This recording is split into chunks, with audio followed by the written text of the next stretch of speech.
pag-asa kung meron pa sa sang maliwanag na mga tao matino na sa kanya ay hahanap. Ngunit wala, pagkat lahat tayo ay nagkasala. Pwede bang agayin ng bulag ang kapabulag? Kapasilang mahuhulog sa hukay walang alagad. Nahihigit sa kanyang guro, ngunit kung naturoan ng lubusan, pwede siyang maging katulad nito.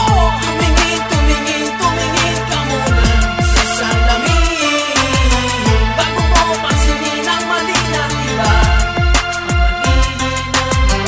Alisin, alisin, alisin mo muna ang iyong puwing bago mo alisin ang puwing ng iba.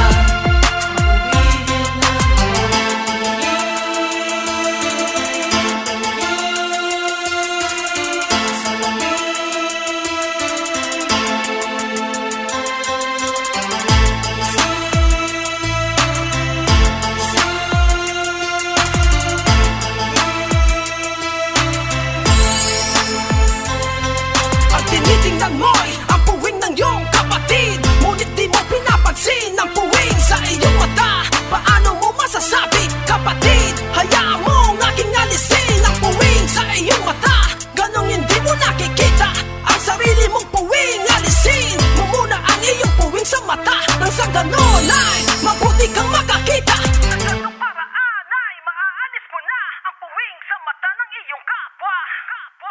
Tumingin, tumingin, tumingin ka muna sa salamin bago mo punahin ang dungis ng iba. Ang dungis ng iba.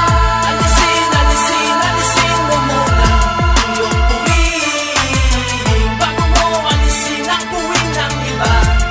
Ang puwing ng iba. Tumingin, tumingin, tumingin ka muna sa salamin.